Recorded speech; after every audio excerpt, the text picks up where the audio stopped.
back day today. It's gonna be insane. We're gonna literally just rip the weight down hard, dude. We're gonna torque the bar like this, okay? I'm gonna do the max stack. I don't care how heavy it feels, it's moving. I've done it before a bunch of times, but with sloppier form on different bars. This week we're using the different handle, the one that's like this instead of this, the standard bar. And we're just gonna lat contraction.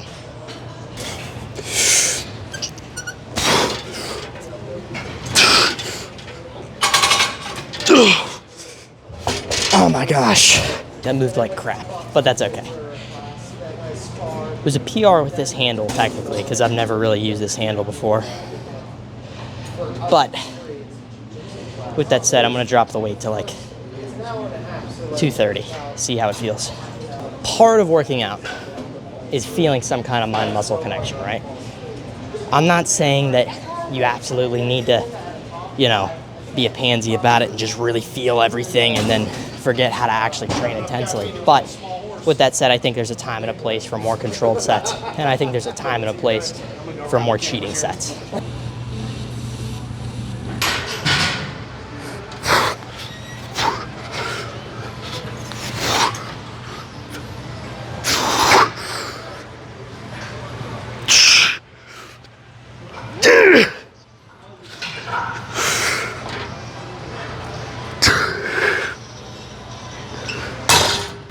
So that set was a lot more controlled. The lat contraction, I will say this, is way better when you can actually bring the weight kind of to this point instead of a little bit higher up. So I definitely enjoyed that. I want to have more sets like that in the future. But with that said, it's all about building up whatever you're doing, right? If something is not that loadable for you, like let's say you're hyper controlling every part of the movement of a lat pull down, and it's insanely hard for you to progress that, right? Chances are it's not the best for growth. But if you are using a form where you can actually see, you know, legitimate progress on a, you know, weekly or even sometimes if you're more advanced, like a bi-weekly basis, whether it's adding a rep or adding 5 pounds or 10 pounds, 2 reps, 3 reps, whatever it is, you need to be seeing some kind of increase, because if you're not, you won't grow. You know, a lot of guys I see just train for the pump. They just train hard, but they just train for the pump. They do crazy high volumes. Like, I'm telling you right now, no hate to any of the guys, you know, who compete at a super high level, because all of them are bigger than me, right? And they're really talented and, you know, they're great people and all that. But if you try to copy them, you're not gonna get big, right? Especially if you're natural. You really have to dial in everything. Your training, your diet, your sleep.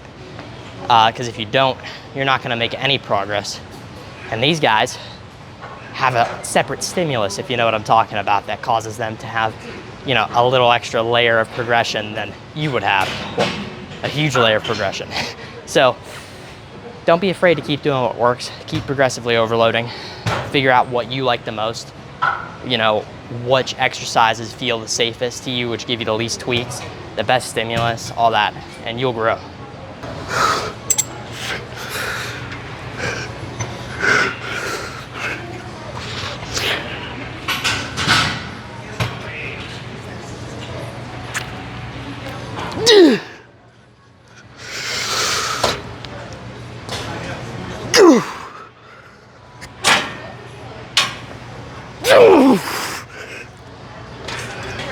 All right, this is kind of a weird angle because it's a little far off, but if I stand right under the lighting here, move this little weight, get a little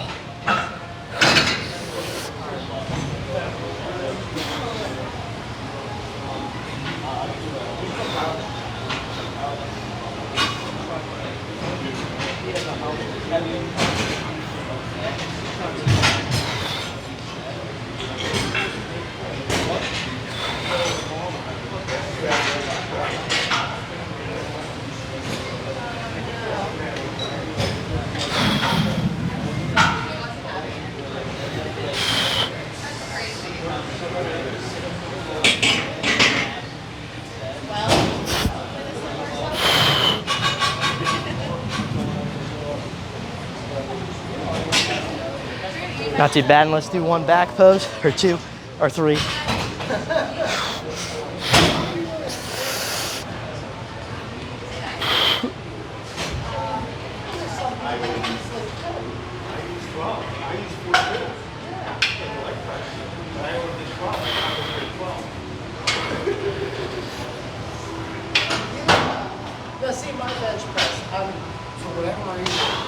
Not too bad. I never pose with a full lat pump, or really a full chest pump for that matter, or really anything I put first for that matter. So actually makes my chest look like I've hit it before.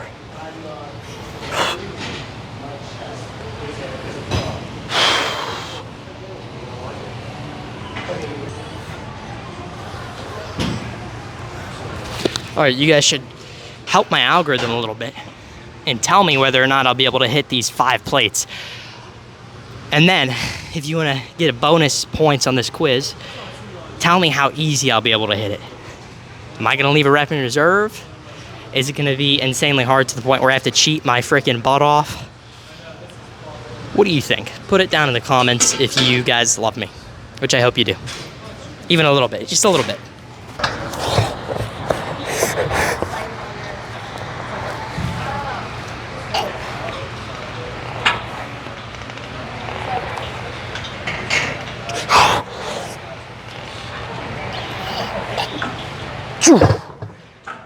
Oh. All right, so that actually moved super easy compared to how it usually does. Normally, if you guys watch my videos at all, you'll know that for 5 plates, I'm always like, oh, like it's a struggle. It's a big struggle to move 5 plates in any manner whatsoever. But there, the form is actually better than normal, which some of you might be like, dude, you must cheat a lot. Yeah, sometimes I cheat a lot. But that was mild compared to what I've had to do in the past for 5 plates. And I got more reps. So that was pretty sweet. You guys gotta think, we're what? This is week 13 of the summer cut, which now it's kind of getting cold outside. I won't change the name, so that way you guys know where the origin is of the cut. But with that said, guys, we gotta, just a little off to the side topic, we gotta get done with this cut, right? I'm not close to being done. I need to lose probably, I'm thinking 15 more pounds before we call it quits. And I gotta do it quick. And you guys are gonna get to watch the whole process of me getting legitimately lean. And for any of you out there who are watching at home going, okay, how do I cut? I would say get enough protein, get a healthy amount of fat, so that way your hormones can still be, you know, good. Get adequate micronutrient intake. Get a calorie tracking app. I use Chronometer. I'm not affiliated with them, but that's who I use. And you'll be able to get all that nutritional data to be able to actually help you. And it's easy, by the way. It's very easy to use. From day one, I think I haven't took a break from using it. I'm on like day 165 or something in a row of using it. But with that said, boys, a good test to see when you should finish cutting is how lean do you look in mid-lighting. If your lighting is kind of bad, or just very standard, not gym lighting or anything, and you look shredded, that's when you know you've done a good cut, okay? Not even shredded, but just lean. I wouldn't say shredded, because shredded, I think of like as stage lean, dry, veins everywhere, like even in your freaking glutes maybe. But lean is like, okay, you have very visible abs. You don't have to go in special lighting to see them. They're pretty separated.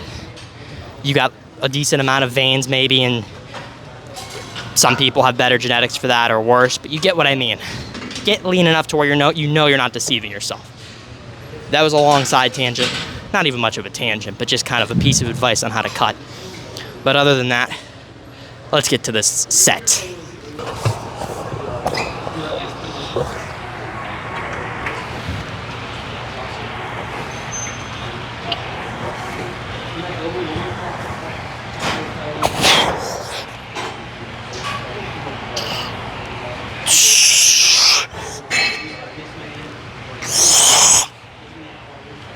Put it back. Oosh. All right, boys, this might puzzle some of you, but again, you have to progressively overload, right? A lot of you guys who watch me might have little to no progress in the gym, and it's because you're doing the same weights every time. And there are things that drive progressive overload. I'm not saying you magically should just, oh, if you're not getting stronger, just lift the weight, bro. That's not how it works. You need to build the capability to lift that weight through intelligent training, good dieting, good sleep. Carbs can pave the way to having a stronger session. You know, increased muscle glycogen, right? Better force production in the gym, more effective training. Protein is the building block of muscle. So have adequate protein, 1 gram per pound of lean mass. And then from there you could say, okay, well now I'm feeding my training. How do I actually train intelligently? And I would say train under 10 sets and under every session. No more than 6 sets per muscle group. And choose exercises that actually give you high motor unit recruitment. Like for example, a bench press, not a bad exercise, but there are plenty of better options. If you get a weak chest, I would suggest switching to Smith machine bench, progressing that until you get to, 250, 300, and then getting good at flies. And then from there after that, maybe you come back to Smith bench. Do good volumes, take 3 to 4 minute rests, and you'll grow. It's not that hard. But anyway, 60-pound warm-up for preacher curls. This is just the result of continuous consistency doing the right things.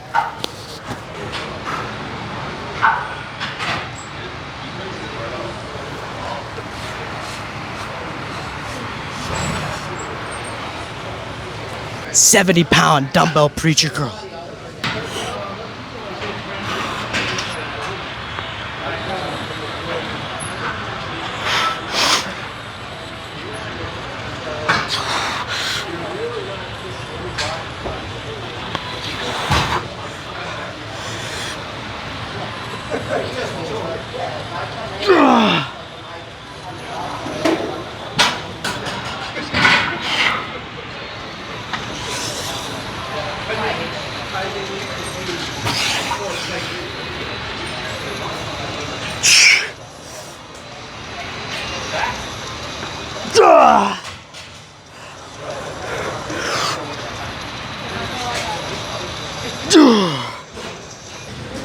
I talk about this so often, but part of progressive overload is the things that I just mentioned, right?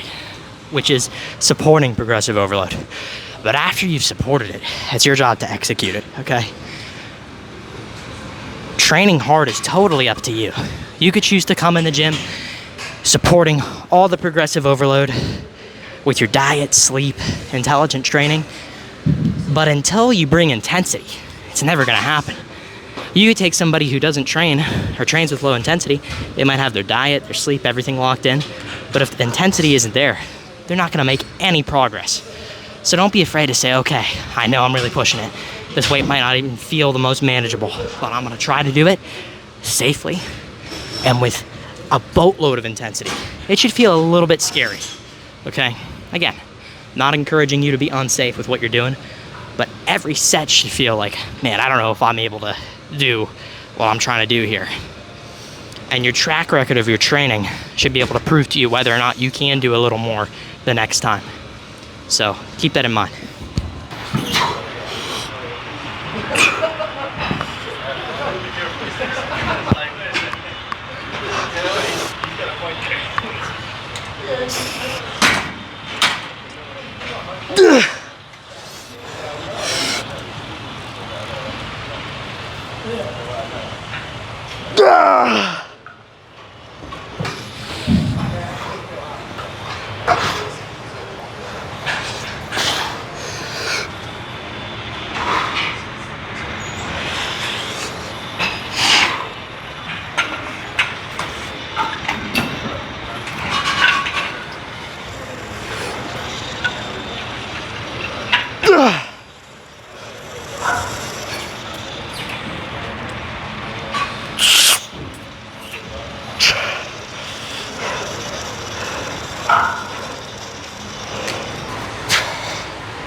Boys, when you're in the gym and you're trying to bring the intensity, okay?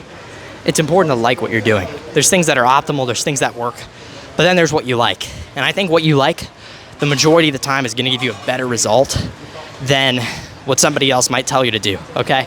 Now, if you're standing on a Bosu ball and you have a bamboo bar and it's shaking around, yeah, you're not gonna make gains from that, hardly any, right? But if you're making it a point to say, okay, I really prefer a machine chest press over Smith machine, or I'd really prefer dumbbell flies over machine flies.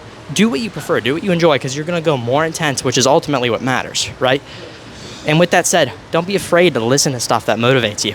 Some people might be like, oh dude, I'm not even into Dragon Ball, but some people might be like, oh, Dragon Ball edits, that's cringe. Don't listen to that. Dude, just listen to whatever gets you hype, okay?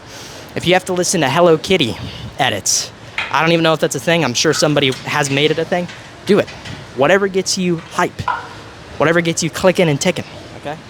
Anyway, let's get to the, I guess this is the last warm up before I do like, I'll do like extra 10 on each side maybe.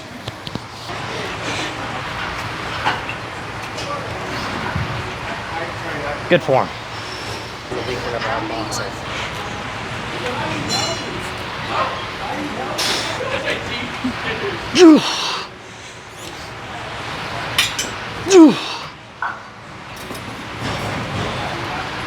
Yes.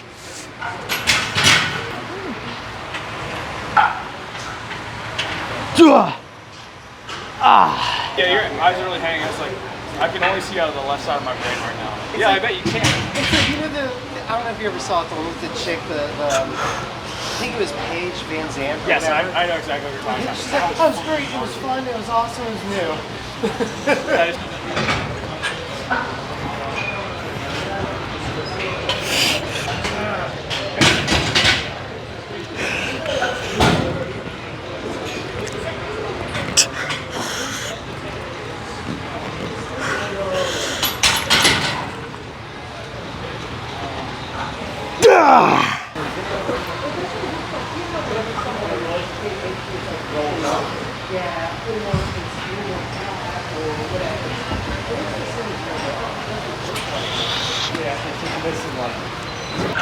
I don't know.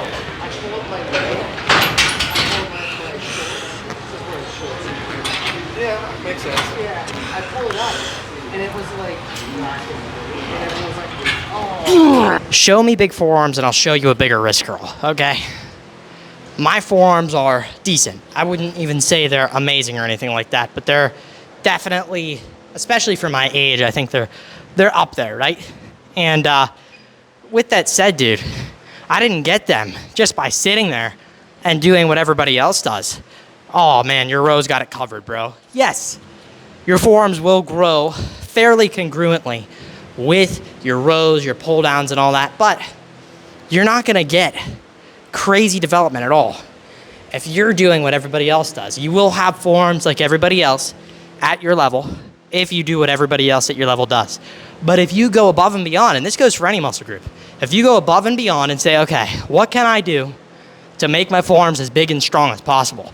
You're gonna go down the path of wrist curls, you're gonna go down the path of reverse curls, you're gonna go down the path of single arm stuff, higher motor unit recruitment, hyper focusing, putting those exercises first in the workout, and that goes for any muscle group that you wanna progress.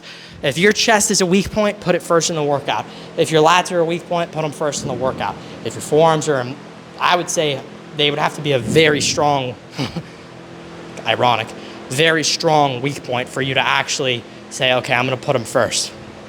But my whole point is, do what works, guys. Focus on the muscle group that you wanna grow. And that strap solution that I had there worked super well. Felt really good. It felt a little tight, but other than that, it felt good. So anyway, let's get to some posing.